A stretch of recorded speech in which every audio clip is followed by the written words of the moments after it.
Bonjour à tous, merci de nous rejoindre dans le kiosque, votre magazine culturel au programme de cette édition. Le festival Orphée Théâtre et Handicap fête ses 10 ans. Michel Reynaud, directeur artistique, nous parle de la programmation. Tout mêlé, le festival de musique éclectique de Maule démarre le 19 septembre pour 3 jours de festivités. Lisa Bélangeon et Vincent Amoureux nous donnent tous les détails. Nicolas Gervais, notre chroniqueur, a rencontré les artistes du spectacle Bobby Lapointe Repiqué qui se donnera au Scarabée le 28 septembre. Chaque semaine, le 7e art est mis à l'honneur dans notre chronique cinéphile. Gaël Pinault, responsable du cinéma Le Grenier à Sel à Trappes, nous livre son coup de cœur. Mais pour démarrer, présentation de nos invités, Lisa Bélangeon, Vincent Amoureux. Bonsoir à tous les deux. Bonsoir. Donc vous êtes membre de l'association Tout Mêlé. Vous allez nous parler du festival qui porte le même nom, Tout Mêlé, et qui a lieu donc à Maule. On en reparle dans quelques instants, mais tout d'abord, nous partons pour un autre festival. Alors il s'agit d'un festival qui réunit sur scène depuis 10 ans maintenant des artistes professionnels en situation de handicap, mais ceux dans l'expression du plus beau de leur talent. Alors, Michel Reynaud, bonsoir. Vous êtes le directeur artistique de ce festival.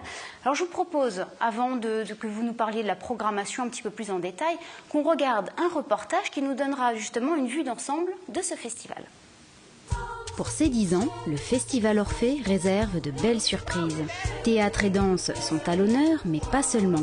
L'édition 2013 est l'occasion d'ouvrir la scène à de nouveaux champs d'expression tels que la comédie musicale ou encore l'opéra en langue des signes, une première en France. Orphée œuvre à la promotion du handicap sous toutes ses formes et cette année donne un nouvel élan à son projet. Ce rendez-vous annuel jusqu'ici présenté au théâtre Montansier à Versailles s'élargit désormais à 6 espaces en Île-de-France. Pour l'ouverture, Frédéric Zetoun, connu du petit écran pour ses chroniques musicales, nous raconte son histoire. Une création en avant-première qui traite avec humour et tendresse du handicap. La 50e bougie sur le gâteau et le fait d'être nouvellement papa m'ont donné envie de dire des choses et peut-être de transmettre.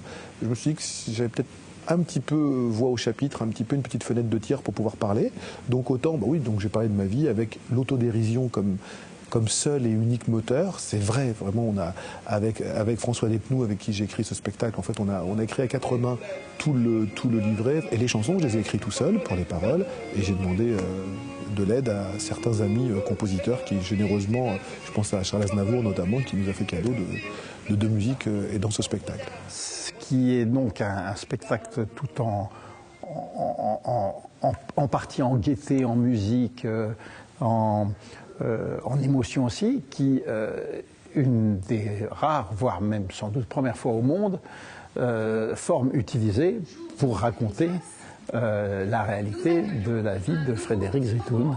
Une vie pas tout à fait comme les autres que partagent ces artistes professionnels en situation de handicap. Le Festival Orphée n'a plus à démontrer que tout est possible. Le handicap peut amener à une création artistique différente. Car n'est-ce pas seule la différence qui compte lorsque l'on parle de création ?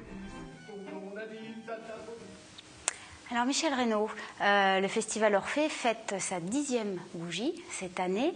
Et également, c'est l'occasion d'explorer un nouveau terrain d'expression par le biais, en l'occurrence, de la comédie musicale qui a fait l'ouverture du festival hier soir. Qu'est-ce qui vous a donné envie de choisir la création de Frédéric Zetoun pour l'ouverture ? Écoutez, d'abord, on travaille à 3 au Festival Orphée avec Rachel Boulanger-Dumas et Amandine Texier. Donc, on reçoit tout au long de l'année beaucoup de propositions et évidemment, on a saisi cette opportunité quand on a su que Frédéric faisait ce spectacle qui a eu lieu hier d'ailleurs et qui a été un lancement du festival extraordinaire. Parce que effectivement, là, il y avait un double discours, c'est-à-dire d'abord des vrais artistes sur scène qui nous ont régalés par leur invention, par leur musique, par leurs chansons et par leur qualité artistique, mais aussi un discours sur en particulier là le handicap physique et la vie de Frédéric Zetoun est exemplaire à ce niveau-là. Le quotidien. Donc ça a été Oui, le quotidien, les obstacles, les choses ridicules. Il a rendu des hommages assez appuyés à des gens, en particulier à Jacques Martin, moi qui m'a beaucoup touché, parce que c'est rare les gens qui savent reconnaître les gens qui leur ont ouvert des portes. Donc c'était un spectacle très très touchant et que les gens pourront voir d'ailleurs au théâtre du Petit Montparnasse. À partir du 22 septembre. Donc je les encourage à y aller parce que c'est vraiment un très très bon moment. Donc voilà, c'est des rencontres à un moment donné avec des artistes. Alors bien sûr, la qualité artistique est pour nous un vecteur primordial, mais c'est surtout aussi la générosité des gens. Là on a passé une journée, enfin quelques jours avec eux extraordinaires, quoi. C'est des gens très généreux et très plein d'humilité par rapport à ce qu'ils font, quoi. La question du handicap n'est pas... il n'est pas question de parler de handicap, mais vraiment de pouvoir montrer, dans le cadre d'une expression artistique aussi, toutes les faisabilités. Nous, ce qu'on souhaite avec Orphée, c'est surtout de permettre l'expression artistique. Alors, pour des personnes, évidemment, qui souffrent d'un handicap, c'est un choix. C'est un choix de vie que j'ai fait moi, que Rachel aussi a fait d'une certaine manière. Mais c'est quelque chose... on part, par contre, pas de la discussion sur leur handicap, mais sur leur capacité à faire quelque chose d'extraordinaire et de le montrer. Et à partir de là, la question du handicap, le point de vue change totalement. C'est-à-dire que d'un seul coup, on oublie la difficulté pour se concentrer sur la qualité de production des personnes. Et à ce moment-là... le vivre ensemble, il se fait naturellement. Alors justement, vous présentez également dans le cadre du Festival Orphée, pour une première fois en France, un opéra Carmen en langue des signes. Oui, alors, ça c'est une chance. Ça, c'est une chance parce que c'est une première.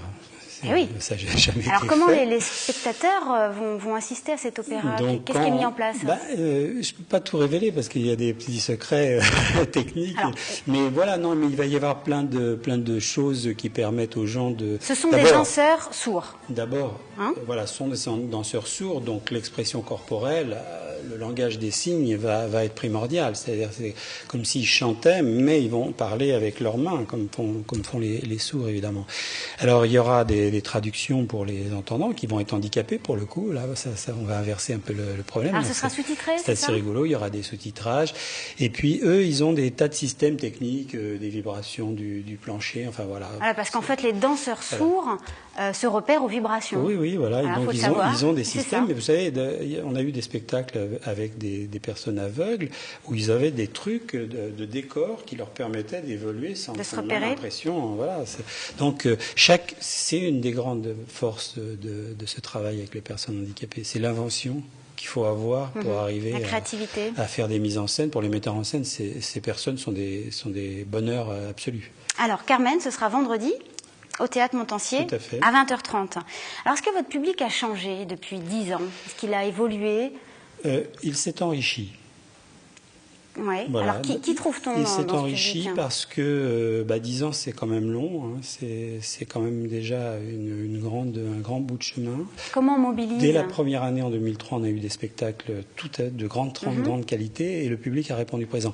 Mais c'est vrai que, comme on le dit en général, c'est un peu le réseau qui venait avec... Et puis petit à petit, les gens du Montansier, parce qu'il faut savoir que la direction ancienne, c'était Jean-Daniel Laval, et puis la direction nouvelle, maintenant, depuis cette année, nous a mis dans la programmation. C'est-à-dire qu'on n'est pas à part, on est dans la programmation du Théâtre Montansier. Ça, c'était une des conditions de force du festival en 2003.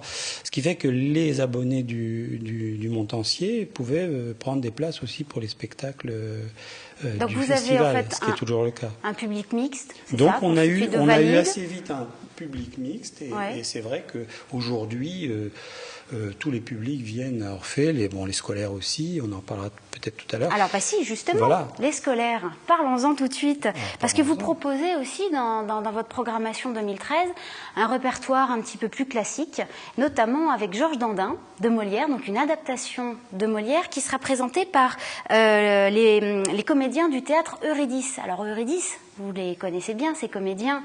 Alors vous allez nous dire qui sont-ils, mais juste pour rappel pour nos téléspectateurs, vous étiez directeur du théâtre Eurydice, vous avez laissé la main l'année dernière. Voilà. Et alors racontez-nous, ces comédiens, qui sont-ils? Écoutez, ces comédiens, oui, comme vous le dites, que je connais bien, puisque j'ai travaillé pendant des années avec eux, et j'ai fait multiples mises en scène. Donc l'année dernière, on avait fini avec eux, avec les exercices de style de Queneau.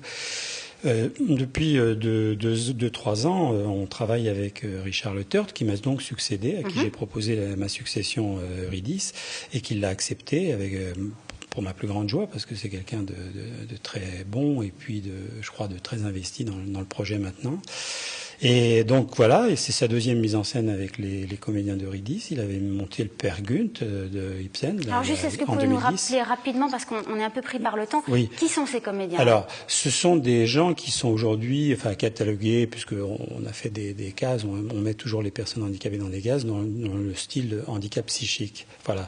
Donc plutôt des gens qui ont des troubles psychologiques plus ou moins graves, plus ou moins stabilisés, avec souvent des facteurs de dépression, mais voilà, qu'on arrive relativement à stabiliser et qui leur permettent d'avoir choisi de venir à Eurydice pour soit faire des décors, des costumes, etc. Là, en l'occurrence, il y a des comédiens et donc de créer... Et ce sont tous des comédiens professionnels. Alors, ils sont professionnels dans le sens où un ESAT d'abord, puisque c'est le statut de base d'Eurydice, un établissement de service d'aide par le travail.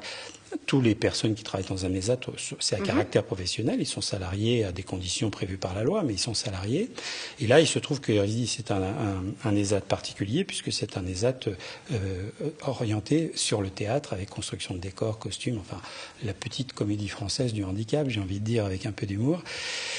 Et donc voilà. Et alors, une des choses qu'il faut dire autour d'Eurydice, c'est que en 2011 et donc pour l'année 2012, le Conseil général nous a récompensé de tous nos efforts depuis de 25 ans en faisant d'Eurydice un centre d'action culturelle officiellement. Donc une vraie reconnaissance. C'est une grande reconnaissance. C'est un événement même très important. Alors Michel Reynaud, passons tout de suite à la dernière date qui clôture le festival et qui est importante parce que ça marque également une avancée du festival, puisqu'il s'élargit désormais à 6 théâtres partenaires et dont notamment cette date exceptionnelle au centre Georges Pompidou le 29 octobre.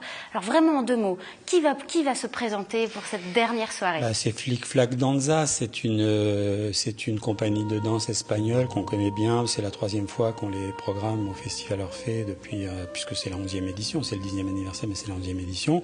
Et c'est des grands spectacles avec plus de 25-30 danseurs.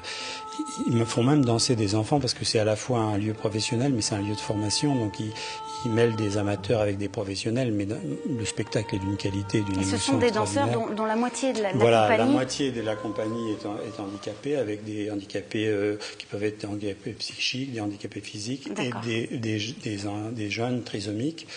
Et ils nous produisent à chaque fois des spectacles absolument extraordinaires. On a vu quelques photos, effectivement, on oublie presque le handicap, on voit même, je dirais que le fauteuil devient presque un accessoire, quasiment. Oui, ils sont merveilleux parce que il y a une vraiment... Alors, je suis obligée de vous couper parce qu'on est vraiment pris par le temps. Je suis désolée, Michel Reynaud. Alors, toutes les dates sont à retrouver. On pourra en reparler, effectivement. Toutes les dates sont à retrouver sur le site internet. Donc, le bandeau s'est affiché puisqu'il y a 9 spectacles, vraiment une programmation riche. Je vous remercie d'être revenu. Maintenant, autre festival. Nous passons au festival Tout Mêlé. Alors, Vincent Amoureux, vous êtes président donc de l'association Tout Mêlé, organisatrice donc du festival. C'est sa 12e édition. Alors, j'ai envie de vous dire, festival Tout Mêlé qui est à Maule. Comment on fait perdurer un festival pendant 12 ans? Alors, quelle est la clé? Quelle est la recette? La clé, je ne sais pas s'il y a réellement une clé, mais en tout cas, c'est l'éclectisme des programmes qu'on propose. C'est effectivement aussi le côté convivial qu'on met en avant. Alors, c'est 3 jours de festivités. Oui. Si j'ai bien compris, vous êtes sous chapiteau. C'est super, ça, pour le temps. Comme ça, qu'il fasse beau ou pas, eh bien, dans tous les cas, le festival aura lieu. Il n'y a pas de souci, effectivement, comme ça, les personnes qui étaient réticentes à venir, si le temps ne le permettait pas, là, peuvent le faire. Alors, c'est une ambiance familiale, puisque le fait que ce soit éclectique, finalement, votre public est assez large. Et ça permet de mêler un peu les gens, justement. Tout à fait, les gens et puis les formes de culture aussi. Le fait qu'on propose effectivement toutes sortes de formes d'art, que ce soit du théâtre de rue, de la musique, des expositions ou effectivement tout ce qui peut se présenter et qu'on arrive à dénicher. Alors moi je vous propose, c'est qu'on regarde une petite compilation de quelques-uns des groupes qui se produiront pendant ces 3 jours.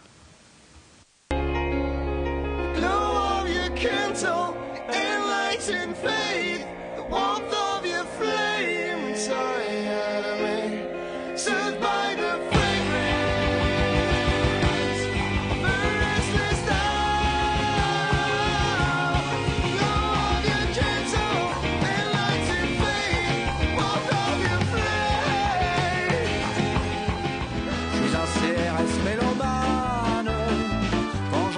Slogan de cortège, monocorde et sans âme, j'ai envie de coller mes arpèges. Donnez-moi un gros lard bien flasque pour me servir de contrebasse, que ma matraque joue de l'archer sur un gros qui peut pas se sauver.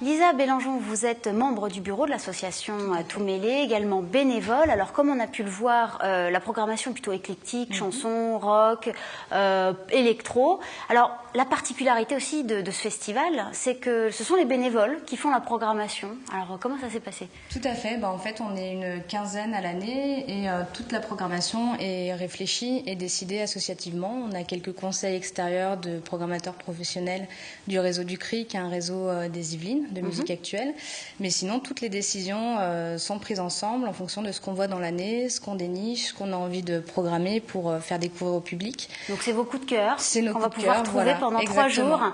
Alors on invite pareil les téléspectateurs à se rendre sur votre site internet pour trouver l'intégralité de la programmation. On vous souhaite un très bon festival. Merci. Ça démarre, pour rappel, demain soir. Demain soir, exactement. Voilà. Et le but aussi, c'est qu'effectivement, les tarifs soient attractifs. Donc, effectivement, c'est... Une vingtaine d'euros pour le pass vendredi et samedi, par Voilà. exemple. Exactement. Et je crois 15 euros en tarif normal pour chaque jour. Voilà, Exactement. avec des tarifs réduits en plus. Ok. Merci beaucoup de votre participation. Merci à vous. À tous les trois. Merci. On passe à notre chronique cinéma. Pardon, nous passons maintenant à la chronique de Nicolas Gervais qui est allé rencontrer certains des artistes du spectacle Bobby Lapointe repiqué. De quoi s'agit-il? On l'écoute. Humbert, Presque Oui, Evelyne Gallet ou encore Dimoé, ils ont tous uni leur talent pour reprendre à leur manière des chansons de Bobby Lapointe dans le spectacle Bobby Lapointe repiqué, présenté notamment le 28 septembre au Scarabée à la Verrière, un spectacle à la pointe de la chanson. Diba diba, diba diba diba, diba diba. Ne me dis pas que ce diba diba, ce n'est pas drôle. Tous les gringos qui chantent à l'équateur secouent l'épaule. Les esquimaux qui l'écoutent au pôle secouent l'écoute. Dany Lapointe, moi je suis directrice du festival Le Printemps Bobby Lapointe, festival de chansons, et avec Marie Aumoine qui est directrice du festival Chantons sous les pins dans les Landes, nous sommes à l'origine de ce spectacle. Et moi je suis Dimoné, je fais la guitare et je chante comme nous tous, comme tour à tour nous tous dans ce spectacle récital. Un riche esquimau m'a dit j'ai bobo, une maladie de peau, j'ai plein d'igles sur l'épaule. Je voulais en mourir, mais ton air fait rire, les plus tristes cires, même les cires les plus molles. Je suis Marida Alfaradiba, esquimau, qui m'a dit bah, diba diba diba, esquimau. En 2012, c'était les 90 ans de la naissance de Bobby Lapointe et les 40 ans de sa disparition. Donc on a eu envie de lui rendre un hommage particulier et donc d'associer nos deux festivals amis pour faire une jolie création et un joli spectacle hommage à Bobby Lapointe. Marcel n'est pas ce qu'on appelle un intellectuel. Marcel, quand je l'appelle m'appelle, moi je l'appelle Marcel. Il répond pas mais il approche de sa démarche gauche. Et l'on peut voir dans son regard comme une lueur d'intelligence. Il sait de quoi j'ai envie, il n'est pas si bête. Tu sais que c'est de son vie ou record d'athlète. Je pose ma main sur son gros bras que m'arrive-t-il, ça fait-il, il me susurre ce curieux refrain. Tiens, voilà du boudin. On savait qu'on avait envie de choisir des artistes qui ont un univers éloigné de celui de Bobby Lapointe et qui réinterprètent totalement ses chansons. On ne voulait pas faire un énième hommage à la façon de... Il y a eu une mise en quarantaine, une marinade qu'on a fait dans les Landes, où chacun, sur le répertoire de Bobby, qui est très petit, sur une carrière avec un écho énorme, avoir 53 chansons, c'est vraiment rien du tout. Et dans ce répertoire-là, les 5, les 6 que nous étions au début, maintenant les 8, les 9, il s'est avéré que, comme un vestiaire, chacun, on est allé vers un Bobby qui nous ressemblerait. On est allé vers notre Bobby à nous. Je dis que l'amour, même sans amour, c'est quand même l'amour qu'on prend plus peu. Celles qui croient que mon Marcel, ça n'est qu'un manuel, elles connaissent rien, y a pas que ses mains qui font des choses bien. D'ailleurs, moi, j'ai pas le temps de savoir qui est Marcel, car mon Marcel, il me harcèle. Marcel me harcèle, Marcel me harcèle. C'est comme s'il avait de vie.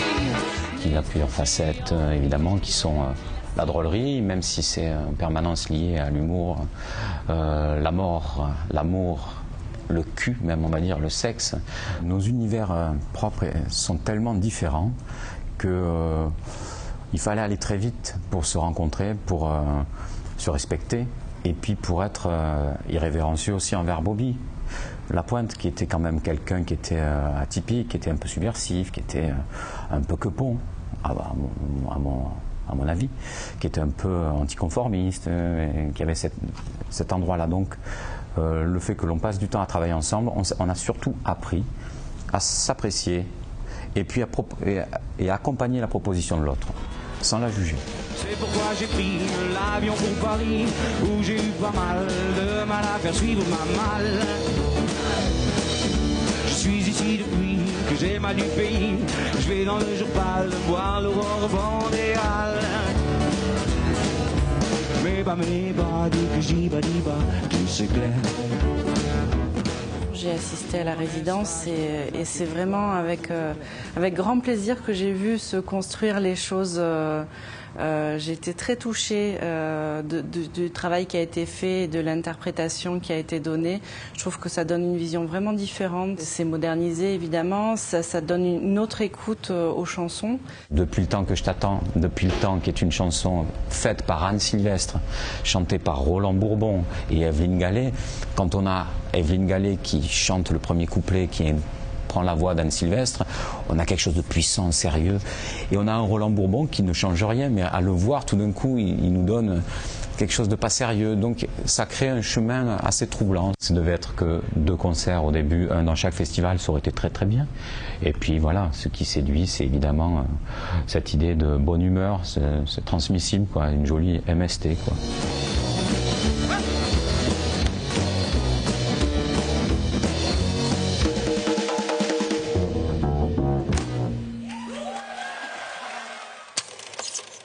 Et voilà, Bobby Lapointe repiqué, c'est donc le 28 septembre au Scarabée pour l'ouverture de saison. Aurélia, c'est à vous. Merci Nicolas, à la semaine prochaine pour de nouvelles investigations. Passons tout de suite à la chronique cinéphile. Nous sommes mercredi, c'est donc l'heure des sorties ciné, au micro d'Élodie Moine. J'ai beaucoup aimé, c'est une bonne leçon sur l'hypocrisie des gens. Les acteurs sont très très bien et c'est une belle histoire. Très bon, j'ai bien aimé, oui. Très divertissant, ça prend son temps et c'est assez bien réparti dans son rythme, très très bien. Relic, c'est Pitch Black 2 en fait, voilà. C'est la même histoire. Voilà, ça se regardait pour les amateurs de Vin Diesel et de Relic. Franchement, je le recommanderais pas. Il avait fait un espèce de petit mélange entre le 2 et le premier qui était Pitch Black, je crois. Et c'est vraiment pas bon là. C'est pas forcément. Moi, j'aime mieux les films peut-être un peu plus intimistes, mais c'est quand même une forme d'intimité. Donc c'est dépaysant et à la fois c'est ce qu'on demande au cinéma, d'être dépaysé. La chronique cinéphile, c'est aussi l'occasion d'entendre un professionnel du cinéma nous donner son coup de cœur. Cette semaine, c'est au tour de Gaël Pinault, responsable du cinéma Le Grenier à Sel, à Trappes. C'est un débat autour du film Les Moissons du Futur. C'est un documentaire de Marie-Monique Robin. On la connaît puisqu'elle avait fait Le Monde selon Monsanto, surtout, dont on a beaucoup entendu parler. C'est un documentaire sur l'agroécologie, parce qu'elle a entendu dans une émission que sans les pesticides et sans l'agriculture intensive d'aujourd'hui, on n'arriverait jamais à rien, et du coup le monde était fini. Et à côté de ça, il y a un rapporteur aux Nations Unies, Olivier De Schutter, qui lui dit l'inverse, qui dit que si on continue comme ça, avec autant de pesticides, l'agriculture intensive, là on va dans le mur, et donc qui croire ? À la fin du documentaire, nous allons parler avec 3 intervenants, Génération Future, des AMAP et de l'association 50 ans en transition. Nous allons parler des enjeux de l'agroécologie. C'est un débat organisé avec TEDAL, qui est une association saint-quentinoise qui porte des projets éthiques et solidaires. Notre édition est à présent terminée. Merci de nous avoir suivis sur TVFil. Je vous dis à la semaine prochaine, mercredi 18h30. À bientôt.